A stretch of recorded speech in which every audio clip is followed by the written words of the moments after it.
अस्सलाम वालेकुम। Pakistan drama world में आप सबका वेलकम है। विदाउट टाइम वेस्ट किए बिना हम अपनी कैसी तेरी खुदगर्जी की कहानी शुरू करते हैं।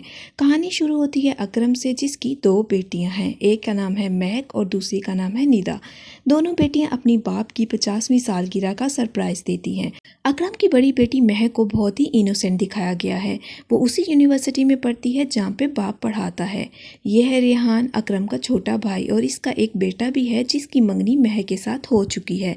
एहसन महक से बेहद मोहब्बत करता है। महक की माँ आती है अकरम के पास और कहती है कि क्यों ना हम लोग जल्दी से महक की शादी कर दें, लेकिन बाप कहता है कि ये कैसे हो सकता है कि मैं अपनी बेटियों की पढ़ाई बीच में ही रुकवा कर उनकी शादी कर दूं, पहले वो किसी मकाम पर तो पहुंच जाए। क्योंकि एहसन महक से बेहद मोहब्बत करता है, इसीलिए एहसन भी चाहता है कि उसकी शादी जल्द अज जल्द महक से हो जाए। अगले ही सीन में एक रेसिंग सीन दिखाया गया है जिसमें धुआंधार एंट्री होती है दानिश तैमूर की, जिन्होंने इस ड्रामे में किरदार अदा किया है शमशेर का। शमशेर एक बहुत ही स्पॉइल्ड किस्म का बंदा है। वो एक बंदे के साथ मारपीट कर रहा होता है और उसी वजह से पूरी ट्रैफिक जैम होती है, और उसी ट्रैफिक में फंसे होते हैं प्रोफेसर और उसकी फैमिली। प्रोफेसर है क्योंकि उसे देखा नहीं जाता, वो गाड़ी से बाहर निकलता है और शमशेर को समझाने की कोशिश करता है और कहता है कि तुम्हारा दिमाग ख़राब हो गया है, तुम्हारी वजह से सारी ट्रैफिक रुकी हुई है। लेकिन शमशेर को ये बात बिल्कुल पसंद नहीं आती और कहता है कि मैं तो वही करता हूँ जो मेरा दिल करता है, और बंदूक तान लेता है महक के बाप के ऊपर। ये देख के उसका भाई और महक गाड़ी से बाहर आते हैं और अपने बाप को वहाँ से निकाल कर लेके जाते हैं, लेकिन वहाँ पर ही पहली नज़र पड़ती है शमशेर की महक के ऊपर, और शमशेर को हो जाता है प्यार। वो महक को मुसलसल देखता ही जाता है क्योंकि शमशेर को हो गया है अब फर्स्ट आई लव महक से। अब वो हर हाल में महक को पाके रहेगा। ये है शमशेर के बाबा, जिनको बाबा साहिब कहते हैं। ये जद्दी पुश्ती रईस हैं और बहुत ही अमीर दिखाया गया है। इनका काम क्या है, ये लोगों के चलते हुए बिजनेस को जोर ज़बरदस्ती पर अपने नाम करवा लेते हैं, इसीलिए दोनों बेटे और बाप पैसा उड़ा रहे हैं। यह है सोफिया, जो शमशेर की भाभी की बहन है और बेहद पसंद करती है शमशेर को, लेकिन शमशेर इसको घास नहीं डालता। ये शमशेर के कमरे में आती है और कहती है कि तुम्हारी वीडियो तो बहुत वायरल हो गई है, तुम तो बहुत फेमस हो गई हो। ये उसी वीडियो की बात करती है जो आज इंसिडेंट हुआ होता है। अगले ही सीन में दिखाया गया है शमीर को, जो कि शमशेर का बेस्ट फ्रेंड है। वो शमीर को कहता है कि मुझे हर हाल में उस लड़की का एड्रेस, फ़ोन नंबर पूछ के दो, और शमीर वो एड्रेस पता करके बता भी देता है शमशेर को। और अगली ही सुबह शमशेर अपनी पूरी सिक्योरिटी के साथ पहुंच जाता है महक के घर पे। महक का बाप दरवाज़ा खोलता है और देखता है कि ये तो कल वाला ही लड़का यहाँ पे आ गया है। शमशेर यहाँ पे बहुत ही अच्छे डायलॉग्स बोलता है और कहता है कि ये सारे गार्ड्स मेरी हिफाजत के लिए नहीं है, बल्कि लोगों को मेरे से बचाने के लिए है। वो घर में दाखिल हो जाता है और रिश्ता रखता है अपना महक के लिए, और कहता है कि मेरी शादी महक से करवा दो। लेकिन कोई भी माँ बाप इस तरह से अपनी बेटी की शादी किसी लड़के से नहीं करवाते। वहाँ पे अंदलीब, जो एहसन की माँ है, मौजूद होती है और कहती है कि बेटा इस तरह से तो हम नहीं रिश्ता करेंगे। सब उसे समझाने की बहुत कोशिश करते हैं, लेकिन वो वहाँ से चला जाता है और अगले दिन पहुँच जाता है महक की यूनिवर्सिटी। जब वहाँ पे कुछ मौजूद लड़के महक की प्रोटेक्शन के लिए आगे बढ़ते हैं तो वो महक को कहता है, यार महक, तुमने तो बताया ही नहीं कि मेरे इतने ज़्यादा साले हैं, और वहाँ पे मार पिटाई भी शुरू कर देता है। दूसरी तरफ एहसन है, जो कि जानता है कि वो शमशेर जैसे बंदे का मुकाबला नहीं कर सकता, लेकिन उसके बावजूद महक को तसल्ली देता है कि तुम परेशान ना हो, शमशेर तुम्हारे पीछे नहीं आएगा। लेकिन ये तसल्ली ही होती है। रात को शमशेर पहुँच जाता है महक के घर के बाहर और महक को फ़ोन करके कहता है कि मुझे तुमसे मिलना है, बाहर आ जाओ। ये सुनकर बाप बहुत तड़पता है, लेकिन महक बाप को समझाती है कि बाबा, मैं जिस तरह आपकी इज़्ज़त लेके जा रही हूँ वैसे ही वापस आऊँगी। महक शमशेर को कहती है कि मुझे तुमसे बहुत डर लगता है और मेरा पीछा करना छोड़ दो। वो इनकार करके वहाँ से चली जाती है। शमशेर गुस्से से लाल पीला हो जाता है और वहाँ की सारी चीज़ों को नीचे गिरा देता है। महक घर आकर अपने बाप को बताती है कि मैंने इनकार कर दिया है, लेकिन महक ये बहुत अच्छी तरह से जानती है कि ये इनकार उसे काफ़ी भारी पड़ सकता है, और अगली सुबह ही पुलिस आ जाती है महक के बाप को उठा के लेके जाने के लिए। बगैर किसी वजह के उसे पकड़ लिया जाता है। उसका भाई और महक आते हैं जेल और पूछते हैं वजह कि हमारा कसूर क्या है, लेकिन पुलिस वाला बहुत ज़्यादा महक के बाप को टॉर्चर करता है और किसी भी सूरत रिहाई नहीं देता। महक जानती है कि अब उसे क्या करना है। महक करती है शमशेर को कॉल। शमशेर महक की बात सुनकर बड़ा खुश होता है और कहता है कि तुम टेंशन न लो, तुम्हारा बाप सुबह तक घर वापस आ जाएगा। महक फ़ोन करके बेहद अपनी बेबसी पर रोती है। अगली सुबह जब महक का बाप जेल से छूट कर आता है तो बेहद ज़्यादा रोता है। पूरे घर में मातम का समा होता है। वो कहता है कि मेरा क्या कसूर है, मैं सिर्फ बेटियों का बाप हूँ। हम मिडिल क्लास लोगों को क्या कुछ बर्दाश्त करना पड़ता है। बाप, बेटियाँ, माँ ماں سب مل کر بےحد رو رہے ہوتے ہیں۔ یہ ایک بہت ہی ایموشنل سین ہوتا ہے۔ مہک کا باپ کہتا ہے کہ اس لڑکے نے تو ہمارا جینا حرام کر دیا ہے، گلی محلے میں کہیں پہ بھی ہماری عزت نہیں رہی۔ وہ بےحد روتا ہے اپنی مجبوری پہ، اپنی بے بسی پہ۔ طرف شمشیر کے ماں باپ کو بھی پتہ چل چکا ہے کہ یہ کسی لڑکی کے چکر میں ہے۔ بابا صاحب کو جب اس لڑکی کا پتہ چلتا ہے تو وہ شمشیر کو سمجھانے کی کوشش کرتے ہیں اور کہتے ہیں کہ وہ لڑکی ہمارے خاندان کے لیے بہتر نہیں ہے، تم اس کا پیچھا چھوڑ دو، کیونکہ بابا صاحب نہیں چاہتے کہ کوئی عام سی غریب گھرانے کی لڑکی ان کے خاندان کی بہو بنے۔ شمشیر کی بھابھی فروا اور اس کی بہن بھی وہاں پہ موجود ہوتی ہیں۔ باپ کے منع کرنے کے باوجود شمشیر اگلے دن پہنچ جاتا ہے مہک کے گھر اور مہک کے باپ کو کہتا ہے کہ میں یہ سب کچھ آپ کی عزت کی خاطر کر رہا ہوں تاکہ آپ اپنی بیٹی کی شادی عزت کے ساتھ کریں، نہیں تو مجھے زور زبردستی اچھی طرح کرنی آتی ہے۔ وہ مہک کے باپ کو ایک ہفتے کا ٹائم دے کے جاتا ہے اور کہتا ہے کہ اگر آپ مان گئے ٹھیک، نہیں تو جو میں چاہوں گا وہ کروں گا۔ مہک کی ماں اپنے میاں کو مشورہ دیتی ہے کہ کیوں نہ ہم مہک کا نکاح جلد از جلد احسن سے کروا دیں، ہو سکتا ہے اس کی شادی ہونے کے بعد یہ لڑکا مہک کا پیچھا چھوڑ دے۔ لیکن احسن کی ماں اس رشتے سے خوش نہیں ہے اور کہتی ہے کہ اس میں مہک کا بھی لازمی کوئی ہاتھ ہے، تالی ہو ہی نہیں سکتی کبھی ایک ہاتھ سے بجے۔ وہ احسن کو سمجھانے کی کوشش کرتی ہے لیکن احسن مہک سے نکاح کرنے کے لیے تیار ہے۔ دونوں خاندان نکاح کی تیاری کرنا شروع کر دیتے ہیں۔ مہک کا باپ مولوی کو بلا لیتا ہے۔ مہک تیار ہو کر بیٹھی ہوتی ہے کہ اسی ٹائم گلی سے گاڑیوں کی آواز آتی ہے۔ جب اندھلی کھڑکی سے دیکھتی ہے کہ شمشیر اپنی پوری ٹیم کے ساتھ وہاں پہ آ گیا ہے، یہ دیکھ کر اس کو تو سانپ سونگھ جاتا ہے۔ شمشیر اپنی غصے کی حالت میں کمرے میں داخل ہوتا ہے اور احسن کو وہاں سے اٹھا کر لے جاتا ہے۔ وہ احسن کو اٹھا کے اپنے کسی ٹھکانے پر لے کے جاتا ہے اور اسے کہتا ہے کہ احسن، تم نے کس طرح ہمت کر لی مہک سے نکاح کرنے کی، تم اب وہی کرو گے جو میں چاہوں گا؟ جس پر احسن کہتا ہے کہ میں قانون کا سہارا لوں گا، جس پہ شمشیر ہنسنے لگ جاتا ہے اور کہتا ہے تمہیں لگتا ہے کہ میں پولیس اور قانون سے ڈرتا ہوں؟ تان لیتا ہے احسن کے اوپر اور احسن کو کہتا ہے کہ اگر تم نے جا کر نکاح سے انکار نہیں کیا تو میں تمہیں اور تمہارے پورے خاندان کو مار ڈالوں گا۔ ان کے پاس آتا ہے اس کا چھوٹا بھائی اور کہتا ہے کہ آپ پریشان نہ ہو، احسن کو آنے دو، احسن آج ہی مہک سے نکاح کرے گا۔ یہ بات سن کر اکرم کی جان میں جان آ جاتی ہے اور وہ اپنے چھوٹے بھائی کا شکریہ ادا کرتا ہے۔ مہک نماز میں اپنے رب سے دعا مانگتی ہے کہ احسن جہاں پہ بھی ہے اس کی حفاظت فرما۔ شمشیر احسن کو فون دیتا ہے اور کہتا ہے کہ جاؤ اپنے خاندان کو فون کرو اور کہو کہ میں آ رہا ہوں، لیکن وہاں پہ جا کر تم نے مہک سے نکاح نہیں کرنا۔ احسن مہک کو کال کرتا ہے اور اپنے آنے کا بتاتا ہے۔ مہک بہت خوش ہوتی ہے، وہ نیچے جا کر احسن کے آنے کی اطلاع دیتی ہے۔ جب احسن گھر آتا ہے تو سب کو امید ہوتی ہے کہ مہک اور احسن کا اب نکاح ہو جائے گا، لیکن احسن مہک کے پاس جاتا ہے اور اسے کہتا ہے کہ مجھے معاف کر دو، میں تمہارے لائق نہیں ہوں، میں تم سے نکاح نہیں کر سکتا، شمشیر ہی تمہارے لیے بنا ہے۔ مہک یہ بات سن کر بہت زیادہ پریشان ہوتی ہے۔ اس کا باپ احسن کو کہتا ہے کہ کیا تمہارا دماغ خراب ہو گیا؟ جس پہ اس کی ماں اندلیب کہتی ہے کہ آپ میرے بیٹے کا پیچھا چھوڑ دیں، اس نے جتنی قربانیاں دینی تھی دے دی ہیں۔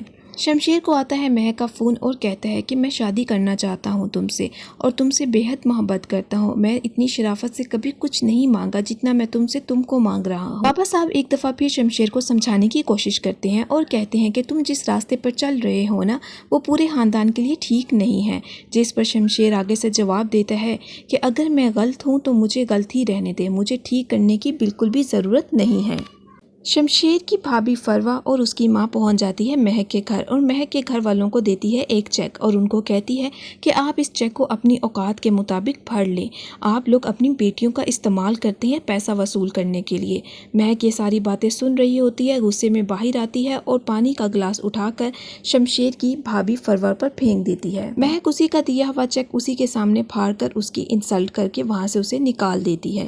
جب وہ گاڑی میں آتی ہے تو وہ شمشیر کی ماں کو کہتی ہے کہ کسی نے بھی میری آج تک اتنی انسلٹ نہیں کی، میں بابا جان کو کہہ کے اس کے پورے خاندان کو تباہ کر دوں گی۔ وہ جب گھر آتے ہیں تو سارا قصہ بابا صاحب کے سامنے بڑھا چڑھا کر بیان کرتے ہیں۔ اسی دوران شمشیر بھی آتا ہے اور کہتا ہے کہ کیا ہوا، آپ لوگوں کو سانپ کیوں سونگھ گیا؟ اس پہ فروا جھوٹ بول دیتی ہے کہ ہم تمہارا رشتہ لینے کے لیے گئے تھے لیکن مہک نے ہماری بہت بےعزتی کی۔ شمشیر کی ماں کہتی ہے فروا کو کہ فروا ہمیں شمشیر سے جھوٹ نہیں بولنا چاہیے تھا، ہم نے غلط کیا۔ جس پہ فروا کہتی ہے کہ ہم نے جتنی برائی اس لڑکی کی شمشیر کے سامنے کر دی ہے، اگر اب بھی وہ اس لڑکی کا پیچھا نہیں چھوڑتا تو سمجھو کہ تمہارے بیٹے کی غیرت مر چکی ہے۔ دوسری طرف اندلیب اپنے بیٹے احسن کو سمجھاتی ہے کہ احسن تمہارا کوئی قصور نہیں ہے، مجھے لگتا ہے کہ مہک نے خود ہی یہ سب کچھ کیا ہے۔ احسن کو افسوس افسوس ہوتا ہے کہ اس نے مہک کے ساتھ غلط کیا۔ مہک اور اس کی فیملی کچھ دنوں کے لیے گھر سے دور چلے جاتے ہیں تاکہ شمشیر سے پیچھا چھوٹ جائے، لیکن احسن اس کے پاس آتا ہے اور معافی مانگتا ہے، لیکن مہک اسے معاف نہیں کرتی۔ شمشیر جب مہک کے گھر آتا ہے تو تالا لگا ہوا دیکھتا ہے۔ وہ اپنے دوست شمیر کو کہتا ہے کہ یہ سب کچھ تمہاری وجہ سے ہوا ہے، میں نے کہا تھا کہ مجھے زور زبردستی کرنے دو۔ دوسری طرف مہک اپنی فیملی کے ساتھ آ چکی ہے اپنے کسی قریبی رشتہ دار کی طرف۔ وہاں کے رشتہ دار انہیں کہتے ہیں کہ تم لوگ پریشان نہ ہو، جتنی دیر یہاں پہ رہنا چاہتے ہو تم لوگ رہ سکتے ہو۔ دوسری طرف شمشیر مہک کو ڈھونڈنے کی پوری طرح کوشش کر رہا ہے۔ وہ مہک کی یونیورسٹی پہنچ جاتا ہے اور اس کے ہاتھ لگ جاتی ہے لیو اپلیکیشن جو کہ مہک نے اور اس کے بابا نے دی تھی۔ شمشیر دوسری طرف اپنے باپ کے ساتھ بھی مہک کے لیے لڑ رہا ہے، لیکن شمشیر اپنی ضد پر قائم ہے اور بابا صاحب اپنی ضد پر قائم ہے۔ مہک اپنی بہن کو کالج بھیجتے ہوئے بایا بنا دیتی ہے اور کہتی ہے کہ سیدھا رکشے سے کالج میں جانا اور کالج سے سیدھا رکشے میں واپس گھر آنا، لیکن بدقسمتی یہ کہ شمشیر پہلے ہی اس کے کالج کے باہر کھڑا اس کا انتظار کر رہا ہے۔ وہ پہچان لیتا ہے کہ یہ مہک کی بہن ہے جبکہ وہ بائی میں ہوتی ہے۔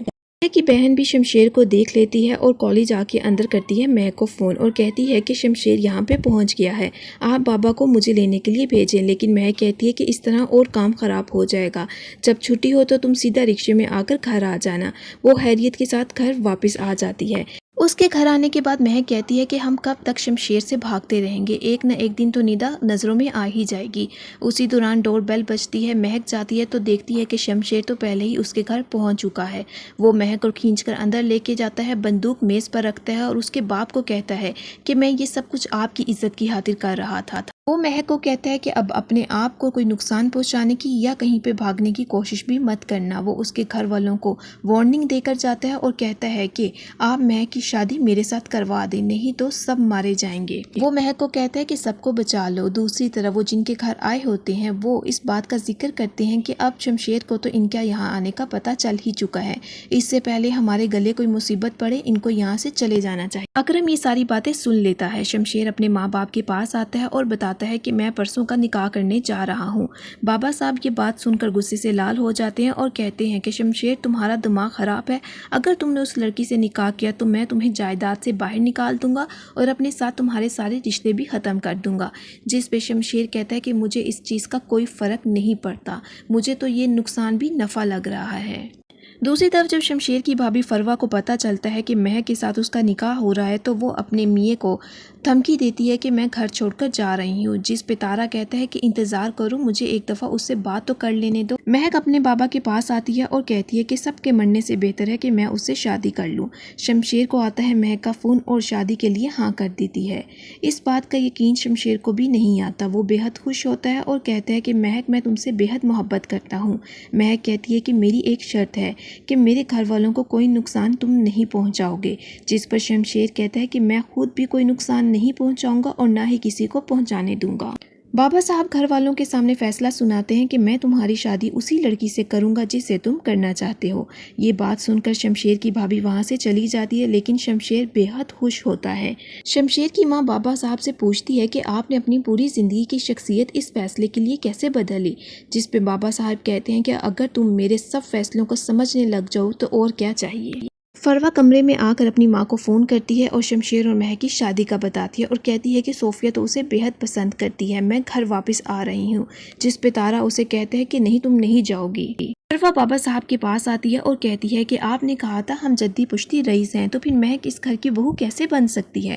وہ ایک بار پھر بابا صاحب کو دھمکی دینے کی کوشش کرتی ہے، لیکن بابا صاحب اس کو یہ کہہ کر وہاں سے بھیج دیتے ہیں کہ میں اپنے فیصلے ہر کسی کو سمجھانے کی کوشش نہیں کرتا۔ ریحان دیکھتا ہے کہ بھائی جان گھر واپس آ گئے ہیں اور اپنے بھائی سے معافی بھی مانگتا ہے۔ احسن ایک بار پھر جاتا ہے مہک کے پاس اور معافی مانگتا ہے، لیکن مہک معاف نہیں کرتی۔ احسن کہتا ہے کہ مجھے میری غلطی کا احساس ہے، تم جو کہو گی میں وہی کروں گا، جس پہ مہک اسے کہتی ہے کہ میرا پرسوں نکاح ہے شمشیر کے ساتھ۔ یہ بات سن کر احسن بہت حیران ہوتا ہے اور کہتا ہے کہ تم اس وحشی سے کیسے نکاح کر سکتی ہو۔ وہ کہتی ہے کہ میں نے اب فیصلہ کر لیا ہے اور وہاں سے چلی جاتی ہے۔ शमशेर की माँ एक बार फिर शमशेर को समझाने की कोशिश करती है और कहती है कि हम में से ये कोई नहीं चाहता कि वो इस घर में आए, लेकिन शमशेर कहता है कि महक मेरी मोहब्बत है, ये मेरी आखिरी ख्वाहिश है, इसके बाद मैं आपसे कभी भी कुछ नहीं चाहूँगा। शमशेर पहुँच जाता है महक के लिए निकाह का सूट लेकर और कहता है उसके बाप को कि खुश हो जाओ, जिस पे उसका बाप कहता है कि अब खुश भी हम तुम्हारी मर्जी से होंगे। वो महक के कमरे में आकर उसे निकाह का सूट देता है और कहता है कि मुझे यकीन नहीं आ रहा कि कल तुम मेरी हो जाओगी, लेकिन महक कहती है कि सोचा तो मैंने भी कभी नहीं था कि मेरी ज़िंदगी इतनी जल्दी ख़त्म हो जाएगी, मेरी रूह मर चुकी है। जिस पे शमशेर कहता है कि तुम ऐसी बातें क्यों कर रही हो, तुम्हें नहीं पता कि तुम्हारी आने वाली ज़िंदगी कितनी खूबसूरत है। दूसरी तरफ बाबा जान ने कर लिया है प्लान महक को मारने का और अपने ख़ास बंदे शेरू को बुला लिया है अपने पास। निकाह वाले दिन बाबा साहब फरवा को रोकने के लिए उसके पास आते हैं और कहते हैं कि मैं तुम्हें यकीन दिलवाता हूँ कि वो लड़की इस घर में नहीं आएगी। ये सुनकर फरवा वहाँ से नहीं जाती। शमशेर करता है महक को फ़ोन और उससे पूछता है कि तुम्हें निकाह का सूट कैसा लगा, जिस पर महक कहती है कि मैंने अभी तक नहीं देखा। शमशेर कहता है कि महक तुम्हें तो अंदाज़ा ही नहीं है कि तुम्हारी आने वाली ज़िंदगी कितनी खूबसूरत है। एक तरफ शमशेर हो रहा है अपने निकाह के लिए तैयार होकर वो जब अपने हॉल में पहुंचता है तो देखता है कि वहां पे महक की फैमिली के अलावा कोई भी नहीं है। महक की फैमिली से वो पूछता है कि आपने क्यों नहीं किसी और को बुलाया, जिस पर उसका बाप कहता है अगर तुम किसी को बुलाने के लिए कहता तो बुला ले। महक अपने बाप को फ़ोन करती है और कहती है कि बाबा मैं रास्ते में हूँ, बस पहुँच रही हूँ। लेकिन दूसरी तरफ महक की गाड़ी का पीछा कर रहा है एक ट्रक और एक गाड़ी। महक की गाड़ी के साथ एक गाड़ी टकरा जाती है जिससे महक बेहोश हो जाती है। महक के बेहोश होने के बाद शेरू उसकी गाड़ी को आग लगा देता है। आग लगाकर वो वहाँ से चला जाता है और इस बात की तसल्ली कर लेता है कि महक मर चुकी है। दूसरी तरफ महक का बाप और बहन परेशान हो रहे होते हैं कि महक का फ़ोन नंबर अभी तक क्यों बंद जा रहा है। उसी दौरान दानिश भी वहाँ पे आ जाता है। दानिश को कॉल आती है और उसे कोई बताता है कि महक की गाड़ी को आग लग गई है। वो फ़ौरन भागकर उसी मौके पर पहुँचता है। जब वो वहाँ पर पहुँचता है तो उसको बताया जाता है कि महक फौत हो चुकी है। शमशेर ये बात सह नहीं पाता और अपने आप को कमरे में बंद कर लेता है। दूसरी तरफ फरवा अपनी बहन सोफिया को कॉल करती है और बताती है कि तुम्हारे और शमशेर के रास्ते में वो जो लड़की थी मर गई है, लेकिन मुझे तो लगता है, मेरा अंदाज़ा है कि इस सब के पीछे बाबा साहब का हाथ है, बाबा साहब ने ही महक को मरवाया है। जिस पे सोफिया कहती है कि ये अंदाज़ा आप गलती से भी किसी के साथ शेयर मत कर लेना। महक के मर जाने के बाद कई सीन ऐसे दिखाए गए हैं जिसमें शमशेर अपने आप को संभाल नहीं पा रहा और महक की यादों में डूबा है। दूसरी तरफ महक के घर वाले भी महक को याद करके बेहद रो रहे होते हैं। महक की बहन रोती है कि मैं उसके बगैर कैसे रहूँगी। महक की माँ की भी तबीयत ख़राब हो जाती है। दूसरी तरफ सोफिया ने अपना काम शुरू कर दिया है। वो शमशेर के दिल में बनाने लगी है जगह, लेकिन शमशेर तो उसको घास तक भी नहीं डाल रहा। शमशेर पहुंच जाता है महक के घर। उसकी चीज़ों को देखकर महक को बेहद याद करता है।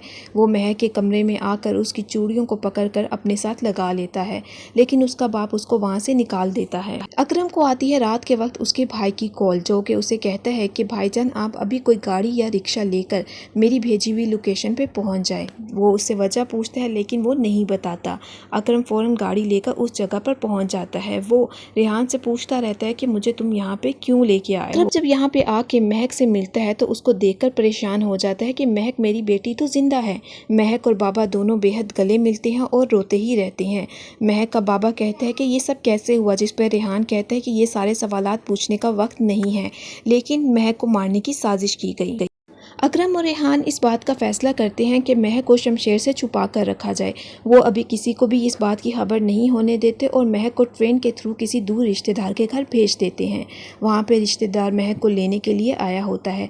जब महक स्टेशन से घर जा रही होती है तो बदकिस्मती से महक की किस्मत देखें कि वहाँ पे पहले से ही शेरा मौजूद होता है। शेरा महक को देख कर परेशान हो जाता है कि महक किस तरह से बच गई। क्योंकि अपनी चाची के घर रहने आई है तो चाची का सलूक महक के साथ बेहतर नहीं है। उसकी चाची उसे ऐसी वैसी लड़की कहकर पुकारती है और कहती है कि अंदलीप ने तुम्हारे मुझे सारे सिलसिलों की कहानियां सुनाई हुई हैं। दूसरी तरफ सोफिया भी शमशेर के पास आती है और कहती है कि शमशेर मैं तुमसे बेहद मोहब्बत करती हूँ और शादी करना चाहती हूँ। जिस पे शमशेर कहता है कि बता दिया, अब यहाँ से चली जाओ, ना मुझे बकवास करने की आदत है और ना ही सुनने की आदत है। महक अपने बाप को फ़ोन करती है और कहती है कि आपने अपने घर वालों को सारी सूरत हाल बताई है और ये बताया है कि क्या मैं ज़िंदा हूँ, लेकिन महक का बाप कहता है कि नहीं, वक्त आने पर बता दूंगा। दूसरी तरफ महक की चाची का सलूक भी महक के साथ बेहतर नहीं है। महक किचन में आती है हेल्प करवाने, लेकिन चाची उसे वहाँ से भगा देती है कि माँ महक के जाने के बाद बहुत ज़्यादा बीमार और अफसुर्दा लग रही है। महक का बाप बहुत बार कोशिश करता है कि उसे हकीकत बता सके, लेकिन हर बार कोई ना कोई आ जाता है। इस दफ़ा भी अभी वो बताने ही लगा था कि एहसन वहाँ पर आ जाता है और महक की माँ से माफ़ी मांगता है और कहता है कि इसमें मेरा कोई कसूर नहीं है, मुझे माफ़ कर दे। लेकिन महक की माँ उससे कहती है कि अगर तुमने कुछ करना ही था तो तुम उस वक्त करते। इसीलिए एहसन को इस बात पे गुस्सा आ जाता है और वो फैसला करता है शमशेर को मारने का। छुप छुपा के वो शमशेर के घर पहुंच जाता है और शमशेर के ऊपर गोली तान लेता है।